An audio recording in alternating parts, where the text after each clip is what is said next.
Para ilmuwan mengatakan bahwa matahari bisa menjadi sumber misteri asal-usul air di bumi. Selama ini, air menjadikan bumi sebagai planet paling biru di tata surya. Hingga kini, tidak ada yang benar-benar mengetahui dari mana asal semua air di planet yang kita huni ini. Sebagian air di planet bumi tampaknya mungkin diciptakan oleh sungai dengan partikel bermuatan yang tertiup dari atmosfer atas matahari pada miliaran tahun yang lalu. Saat angin matahari berinteraksi dengan partikel debu kecil yang ditemukan di atmosfer tertentu, yang diyakini dapat menciptakan sejumlah air kecil. Dengan hipotesis ini, dapat menjelaskan sebagian cairan yang ditemukan di planet bumi. Namun, pemodelan teori asal-usul air di bumi ini tampaknya berpotensi diabaikan. Sebagian besar model menunjukkan bahwa mayoritas H2O atau air di bumi awalnya berasal dari sumber luar angkasa. Mungkin dari asteroid tipe C di wilayah Jupiter, Saturnus, dan sekitarnya. Asteroid yang jauh ini dianggap sebagai badan induk meteorit kongrit berkarbon yang secara teratur menabrak bumi. Selain itu, jenis meteorit khususnya pada asteroid ini diketahui mengandung sejumlah besar mineral yang mengandung air. Analisis sumber air bumi dari matahari kondensasi karbon mungkin bukan satu-satunya cara awal air dikirim ke bumi. Jenis meteorit kaya air lainnya juga bisa melakukan hal yang sama, terutama karena kondensasi karbon tidak dapat menjelaskan seluruh air di bumi.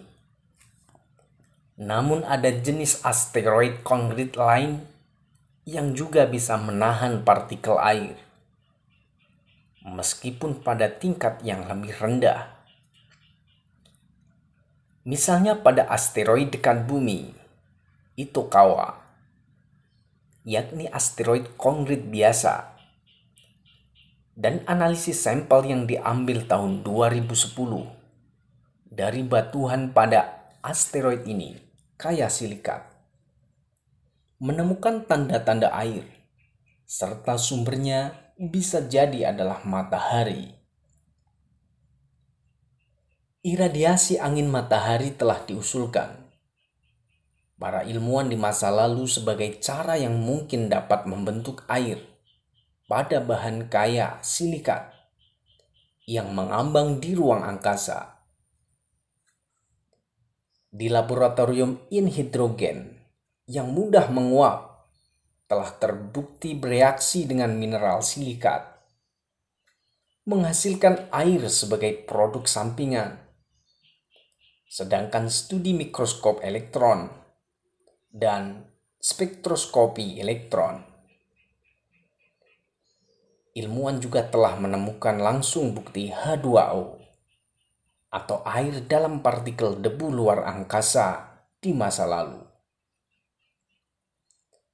Secara teoritis, jika air terperangkap dalam partikel debu ini, elemen tersebut akan terlindungi dari pelapukan luar angkasa dan kemudian dapat dikirim melalui meteorit ke benda lain di luar angkasa. Fenomena ini bisa menjelaskan mengapa regolith dari dunia tanpa udara seperti bulan pernah dianggap anhidrat yang mengandung beberapa persen H2O atau air. Untuk mengeksplorasi lebih jauh hipotesis ini, dan dengan cara yang sedikit berbeda, para peneliti beralih ke asteroid tipe S, Itokawa, untuk melihat apakah objek ini mengandung reservoir yang mudah menguap dari isotop yang mirip dengan angin matahari. Para peneliti di Japanese Ice Telescope telah menganalisis sampel debu yang diambil dari asteroid Itokawa yang kembali ke bumi pada tahun 2011 misalnya. Mereka telah mengukur kelimpahan air yang ditemukan dalam sampel debu tersebut. Tim ilmuwan JEXA pun menemukan hidroksida dan diperkaya air di seluruh tepi di semua sisi. Ini menunjukkan bahwa ion hidrogen matahari ditanam ke dalam batu, menyimpan air di tempat yang tidak bisa disentuh. Penelitian kami menunjukkan angin matahari menciptakan air di permukaan butiran debu kecil, dan air yang secara isotop lebih ringan kemungkinan menyediakan sisa air di bumi. Dilihat dari beberapa banyak air yang mereka temukan di partikel debu kecil, tim memperkirakan asteroid tipe S dapat menampung 20 liter H2O untuk setiap meter kubik batu.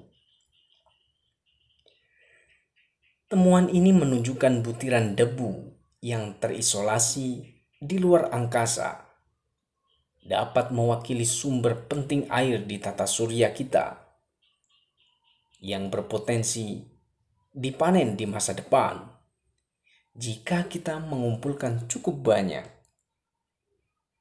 Penelitian ini juga menunjukkan bahwa proses pelapukan ruang angkasa yang sama yang menciptakan air di asteroid Itokawa kemungkinan terjadi di planet pengap lainnya. Artinya, astronot mungkin dapat memproses pasokan air segera langsung dari debu di permukaan planet, seperti bulan. Sejarah bumi terus menjadi topik menarik bagi para ilmuwan untuk menguak seperti apa dulunya planet ini terbentuk. Kemungkinan bumi terlahir dalam keadaan yang basah. Artinya, air sebagai sumber kehidupan memang sudah ada di planet ini. Planet bumi dilahirkan dalam keadaan kering, sebab terdapat balok-balok penyusun yang terbentuk relatif dekat dengan terik matahari. Itulah alasan bumi mendapatkan sebagian besar airnya. Namun, bumi tidak membutuhkan serangan asteroid dan komet untuk mengisi lautan. Lalu bagaimana terbentuknya air di bumi? Menurut sebagian besar ilmuwan, bumi mendapatkan sebagian besar airnya dari suatu dampak objek yang berasal dari kedalaman es di luar tata surya. Peneliti telah berdebat selama bertahun-tahun tentang kemungkinan komet atau asteroid menjadi pembawa air ke bumi. Perdebatan tersebut sebagian besar bersifat akademis. Dalam studi baru, peneliti telah menganalisis 13 meteorit Einstein-Conrad yang berbeda, mulai dari kelas yang diketahui mirip dengan batuan luar angkasa yang bergabung membentuk bumi lebih dari 4,5 miliar tahun yang lalu. Dalam studi ini, peneliti menemukan banyak hidrogen dalam meteorit yang diduga kering, sehingga cukup untuk menyiratkan bahwa bumi yang kita tinggal dilahirkan dengan kondisi yang cukup basah. Perhitungan tim menunjukkan bahwa batuan yang membentuk bumi menyimpan setidaknya 3 kali lebih banyak air dari yang dimiliki lautan di planet saat ini. Bangunan bumi mungkin telah memberikan kontribusi signifikan terhadap asal air dalam bumi. Bahan bantalan hidrogen hadir di tata surya yang menjadi bagian pada saat pembentukan planet baru. Meskipun suhu terlalu tinggi untuk membuat air mengembun, air dapat berasal dari konkrit Einstein. Demikian masih memiliki pertanyaan besar tentang waktu pengambilan air di bumi. Sebab hal tersebut belum dijelaskan. Apakah sebagian besar air yang mengalir di laut benar-benar mengalir kembali? Misalnya, jika sebagian besar air asli bumi tergabung sejak awal, mungkin air telah mendidih oleh penembakan asteroid di masa lalu atau pembentukan samudera magma.